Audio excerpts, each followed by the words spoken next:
njengoba ulokhu ugcina izinto zakhe uthe namhlanje it's my birthday ngalesikhathi nje wayengilethela ama roses hamba uye kaWoolworths uyosithengela ama roses million yini million yini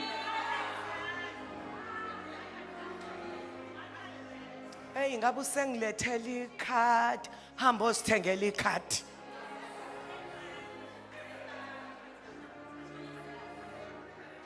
amen amen wayengithengela ibox ka chocolate akubekwa ngama security avimbe emall ukuthi uyosithengela uchocolate hamba uyosithengela